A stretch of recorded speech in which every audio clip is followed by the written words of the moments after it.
Ada kan yang kayak gitu kan? Ya kadang ngelihat adilnya Allah teh, ya Allah. Katanya itu makan gak higienis, gak ini. Tetep punten ya, waktu kami lagi berjuang pengen punya keturunan, kadang teh istri teh nanya, udah berusaha makan sehat, nggak digoreng, nggak pakai tepung, nggak pakai gula, tetap aja PCOS. Tau PCOS nggak? Ya, jadi sel telurnya tuh kecil-kecil, nggak bisa mateng, ya, jadi nggak bisa dibuahi, ya. Sedangkan yang lain ada yang makannya seblak, makan apa, hamil deui misalkan. Kan kalau misalkan tidak sambil jawabnya didampingi dengan iman, kan bikin kayak, oh Allah teh gini ya, ya.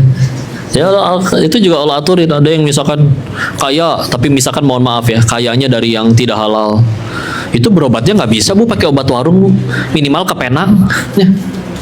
Berobat ke Singapura, berobat ke Malaysia. Yang di luar sana guru ngaji, nandar, hidupnya hanya benar-benar lurus, ngajar ngaji, madrasah, rumah ibadah aja.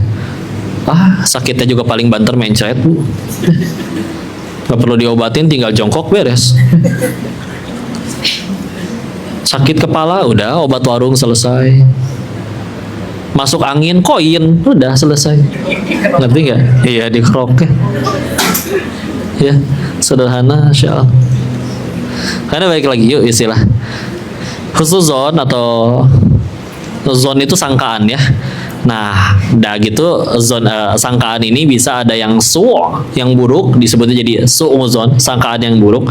Ada yang hasan, yang baik, disatukannya jadi husnuzon, sangkaan yang baik. Jadi kalau bilang husnuzon jangan pakai huruf kho ya depannya, pakai ha ya. Nah, dia seakar kata dengan kata hasan, baik ya. Husnuzon, zonnya pakai huruf zo, kayak huruf to tapi ada titiknya jadi zo ya. Husnuzon, sangkaan yang baik ya. Balik lagi tadi ke judul kita. Lihat dari yakinnya kita kepada Allah, efeknya banyak kan? Ke ketenangan diri, kepada nggak beraninya kita ngelakuin sesuatu yang Allah nggak suka.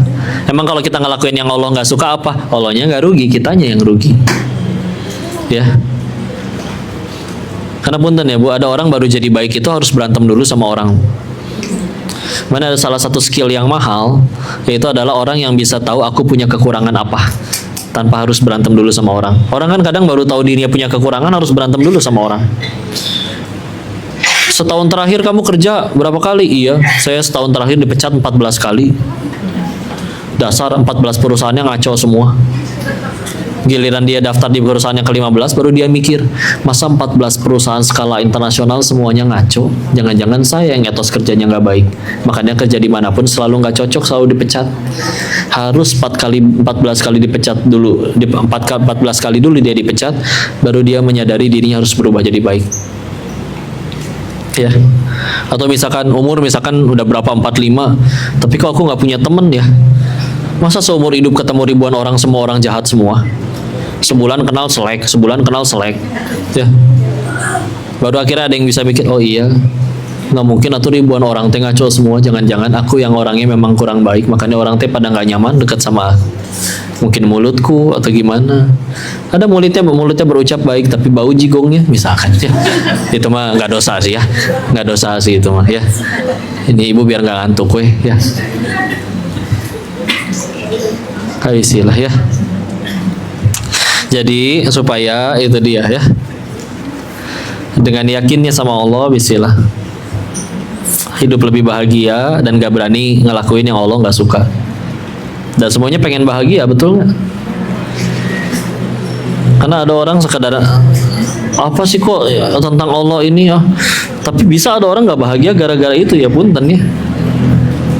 Uang ya, kalau kita selalu ngelihatnya harta dan yang lain-lain, kalau mau jujur akan selalu kita temukan orang yang hidupnya lebih gak enak daripada kita, tapi lebih bahagia. Ya mungkin hanya mereka lebih bertakwa aja daripada kita, makanya hidupnya lebih enak ya. Nah istilah ya, yuk kita yakin sama Allah. Karena yang bikin kita juga stres kan karena nggak yakin sama Allah. Aduh, ini aku kalau misalnya sedekah rugi banget, keluar duit udah aku capek-capek ngumpulinnya, tahu-tahu diminta sumbangan, rugi sekali. Ada orang keluar duit 1 juta, sama-sama 1 juta, tapi yang satu seneng bersyukur, yang satu ngambek, Yang bedain kan berarti tujuannya. Yang satu cita-citanya pengen kaya, jadi ketika ada yang minta sumbangan teh dia ngambek. Dasar males kerja atuh, enak amat nyumbang. Nggak ngucap tapi dalam hati, tapi gondok sendiri. Yang satu lagi dia akhirnya sadar bahwa ya Allah, dah aslinya saya lahir teh nggak bawa apa-apa. Sekarang punya sesuatu juga Allah yang mampukan, titipkan. Tapi kan kamu punya kemampuan, Allah yang berikan saya kemampuan. Tapi kan kamu cantik, jadi akhirnya punya kerjaan yang lebih enak. Allah juga yang desain wajah saya nggak bikin wajah sendiri. Ya, maka ya Allah ini berarti harta tuh ujian. Kapan bisa jadi kebaikan? Kalau bisa membuat saya tambah dekat kepada surgamu ya Allah. Maka dia ke lampu merah, nyari ada yang minta-minta. Biasa ada yang minta, hari ini pada nggak ada yang minta. Oh mungkin lagi libur. Biasa udah gitu pergi ke masjid, biasa ada kotak amal. Wah ini lagi digembok di dalam, nggak bisa sedekah. Sampai pernah ada orang masuk ke panti asuhan, ngasih ditolak. Maaf Pak, ini panti baru, anak yatimnya baru 2, sedangkan donatur kami sudah terlampau banyak. Takut nggak kepake atau nggak amanah, salurin ke tempat lain dulu aja Pak, nggak apa-apa. Nyampe depan panti dia tersungkur, duduk nangis, ya Allah, engkau segitu nggak pengen ya nerima aku beramal ya Allah. Segini tuh pengen sedekah, nggak nemu orang yang mau nerima sedekah. Ya, tahu-tahu dia disamperin orang, bapak kenapa kau murung di pinggir jalan? Iya ini pengen sedekah teman belum nemu jalurnya. Oh saya tahu Pak ada yang membutuhkan, ayo anterin saya ke sana yuk. Ngasih diterima, bisa jadi malah yang sedekahnya yang terima kasih kepada yang terima sedekahnya. Makasih ya mau nerima sedekah saya, semoga doain ini jadi amal soleh yang Allah terima. Udah sadar betul ini ujian ya. Jadi yang terjadi dalam hidup kita tadi judulnya tadi satu ya, ujian. Kapan jadi kebaikan? Kalau bikin kita tambah dekat sama Allah. Bisa jadi musibah? Bisa, kalau bikin kita tambah jauh dari Allah. Latihan ya, contoh. Ibu misalkan di WA suaminya. Istri. Boleh kan manggil istri is? Atau ada Bu Iis di sini? Ya. Dijawab dong suami manggil. Ada apa suami? Jangan suzon dulu ya Bu ya. Ya jadi begini is. Ya kayaknya uang belanja harus naik nih is. Berapa Insya Allah 100 juta. Per 1 dekade ya? Enggak is, insya Allah 100 juta per minggu. Ya Allah Pak, perhatikan Pak, begitulah cara nyenangin ibu-ibu. Tinggal dikasih khayalan mereka udah cukup bahagia. Dari tadi saya bilang misalkan, udah bahagia tapi Pak ya, Masya Allah. Uang belanja 100 juta per minggu, nikmat bukan? Ujian. Udah dibilangin tadi juga. Ulangi, uang belanja 100 juta per minggu, nikmat bukan? Kapan bisa jadi nikmat? Kalau semenjak uang jajan ibu tambah banyak, ibu juga tambah sedekahnya, tambah dekat sama Allah. Iya dong. Coba, ada orang tadinya nggak punya duit, nggak bisa maksiat, gara-gara punya duit malah jadi maksiat. Berarti musibah itu duit ya. Orang tadinya nggak bisa bikin dosa ya, karena cukup banyak dosa yang berbayar ya. Maka ketika akhirnya dia punya duit malah jadi bisa bikin dosa, ya udah ya. Jadi kita ngelihat semua tuh nih, tak dulu nih. Ini memang aku suka nih, misalnya dapat uang ya. Ini memang aku suka nih, wajar kita tertarik dengan harta itu wajar. Tapi kalau ternyata itu tidak membuat kita tambah dekat kepada Allah, nah itu baru jadi musibah. Berarti termasuk kebalikannya. Misalkan ya motor hilang, tapi semenjak motornya hilang jadi nggak bisa kemana-mana, jadi ke masjid wae, pengajian, sholat ya. Berarti dia berhasil mengubah ujian kehilangan motor itu menjadi kenikmatan. Kenapa tapi dia masih menderita? Ya tadi bahagianya mungkin masih di motor ya. Gini, koruptor 10, ketangkep 1. Yang 1 ini kan ngambek. Kenapa teman saya yang 9 gak ikut ditangkap? Ngambek, ditangkap. Ketika akhirnya bertahun-tahun jalanin masa hukuman, akhirnya dia dibebasin. Pas dibebasin kan diinterview lagi sama reporter. Begitu ditanya gimana nih udah jalan hukuman, wajahnya udah teduh, auranya udah berubah, jawabnya kita tenang, alhamdulillah. Oh, waktu ditangkap ngambek, kenapa sekarang alhamdulillah? Satu, gara-gara ditangkap saya jadi berhenti nyolong. Coba kalau misalkan saya waktu itu nggak ditangkap, mungkin sampai hari ini saya masih jadi maling. Dua, jadi kenal Allah.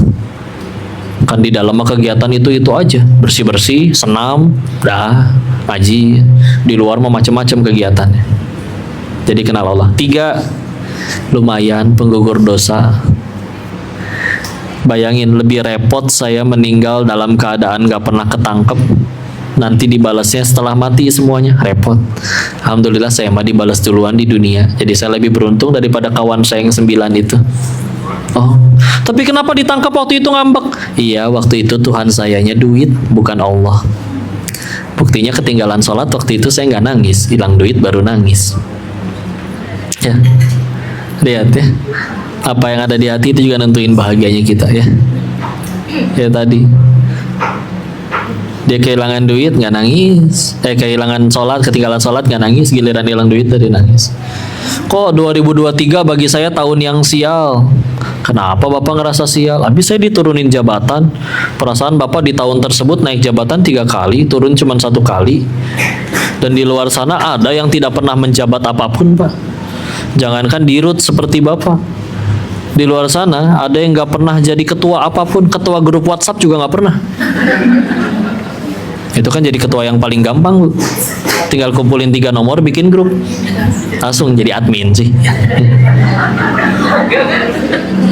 Tapi ada seumur hidup nggak pernah jadi ketua WhatsApp, nggak ngerasa sedih hidup. Gimana sudut pandang kan? Bapak-bapak nge-gym, diledekin sama kuli. Bapak mah bodoh. Kok saya bodoh? Bapak yang bayar, bapak yang gotong-gotong besi. Mendingan gak saya yang gotong-gotong kardus, saya yang dibayar. Badan tetap gede, ini gedean saya malah ya. Iya juga ya. Ya jadi kuli we dia ternyata. Tapi kenapa ada orang bela-belain nge-gym bayar? Ya udah. Bahagianya dia di badan yang bagus. Dan ketika akhirnya badannya bagus, meskipun dia keluar duit, gak apa-apa. Ya. Tinggal nanti tujuan badan bagusnya pengen apa. Kalau pengen bagusnya sekedar karena pengen menjaga kesehatan, kalau sehat aku bisa ibadah ya. Karena kalau nggak olahraga kan fisik juga jadi lemah, gampang capek. Nanti kelihatan. Paling senang kalau ditanya toilet di mana. Toiletnya di mana, Pak? Gelo ya, naon coba. Atau jawab toilet di mana? No, selesai. Ya. Udah kikiran. Pakai baju jadi ketat-ketat ya. No. Ya. Segitunya mulut orang ya. Kalau mobilnya bagus, kalau ketemu orang meeting kan kuncinya taruh meja ya. Kalau Hondanya misalnya Honda Civic hatchback, tapi kalau misalnya Hondanya ternyata Honda Suprapit zaman dulu ya. Pakai P lah Suprapitnya, kantongin ya. Ya izin ya kalau ada yang nonton ini ternyata motornya Suprapit, kalian selagi bertakwa kepada Allah mulia. Cuman ini kita lagi ngomongin akan ada orang yang kayak gitu ya, yang pengen kelihatan gitu. Kalau motornya sebelum ganti mobil, ganti motor, kalau berangkatnya lurus keluar komplek. Semenjak ganti mobil keliling komplek dulu, Pak, ayo, baru berangkat. Ya. Karena itu dia ada kebutuhan manusia itu kan dulu sandang, pangan, papan, primer, sekunder, tersier. Ada kebutuhan yang keempat tahu. Kebutuhan ingin diakui orang lain. Mantap gitu ya. Buktinya apa? Ada yang punya kaki cuma 2 tapi sepatunya 50. Mungkin dia bermimpi menjadi kaki 1000 ya. Sampai ada lemari khusus sepatunya ya. Emang dosa kok? Ya sesuai kebutuhan mah nggak apa-apa. Kan misalkan ibu pengen naik gunung, masa ya pakai sendal karet? Berarti boleh dong beli yang mahal. Ibu ternyata kerjaannya nyelam ngambil mutiara di dasar laut, masnya pakai jam tangan 35 ribuan. Jadi kalau kayak gitu mah nyesuaiin. Tapi dah kan kadang mah kita mah nggak bisa kok, meskipun bagus, warnanya bagus, tapi kan brandnya aduh. Apa fungsinya jam tangan? Tak tuh. Ibu percaya nggak ada jam tangan 5 miliar, Bu? Yang beli juga ada ya. Jangan-jangan sini ada yang punya ya. Enggak, kalau mobil saya ngerti, Bu. Mobil 5 miliar sama mobil second 100 juta memang larinya kencengan yang 5 miliar. Jam tangan 5 miliar sama jam tangan 35.000 yang di pasar Gembrong, emang kecepatannya beda. Sama. Pak, jam tangan Bapak 5 miliar itu apa kelebihannya? Ini 1 jamnya setara 5 menit kok. Atau rusak, Pak. Terus ngapain masih dipakai? Lucu ya manusia ya. Semenjak jam tangannya bagus, biasa duduk teh nunduk, sekarang teh kiwa itu.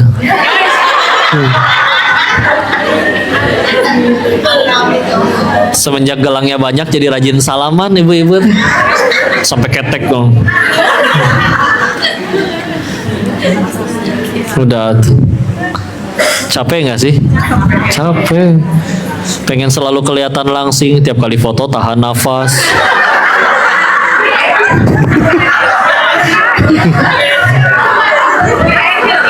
Hah? Aduh, ada ya. Kamera bid'ah namanya itu. Ya. Berhasil kelihatan langsing, mukanya biru.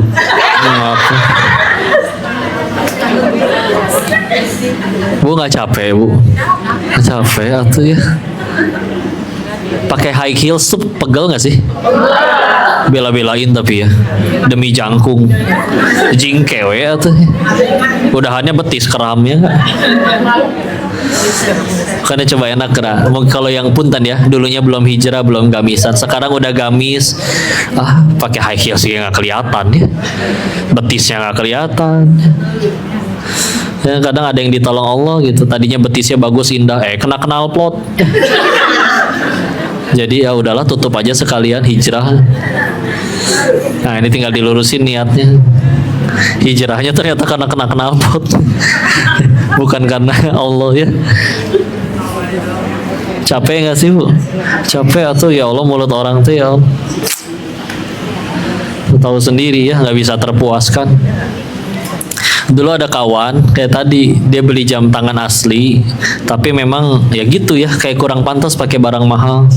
Jadi mau setiap kali, jadi dikira KW mulu Bu sama orang. Demi mencegah itu dia dihina KW, setruk bon pembelian jam tangannya dikantongin kemana-mana. Besok ganti celana, bonnya ikut, Bu. Sampai pudar itu tulisan bonnya. Cuma kan yang dihadapi netizen, selalu aja kena itu bonnya siapa kamu bawa-bawa, yang masalah dewae. Capek kan mulut orang mah. Gitu aja ya Allah. Yang komen 100, yang hujat 1 ngambek, padahal yang 99 muji. Maka udahlah, satu dunia cinta Allah benci juga kita yang repot ya nggak? Satu dunia benci Allah sayang, siapa bisa nyelakain? Ya, betul tidak? Betul. Bu, suka nggak dikasih uang 100 juta? Suka. Tapi palsu. Maksudnya apa? Maksudnya apa? Ya kadang kita kumpul reunian atau apa halal bihalal kayak begini misalkan.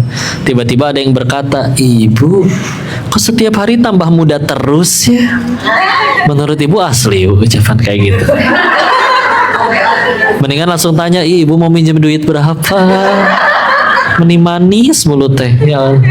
Enggak, coba kalau di sini ada orang medis, tolong jelasin gimana caranya tambah muda tiap hari teh gimana? Emang Ibu ubur-ubur. Tapi giliran di toilet ngaca tuh suka percaya. Iya juga ya. Gelenya. Udahlah, umur nggak bisa bohong ya. Wrinkle. Terus mau dipakein insolasi ban ditarik juga tuh. Udah tenang, iya suntik. Jadi dicocolok. Udahlah.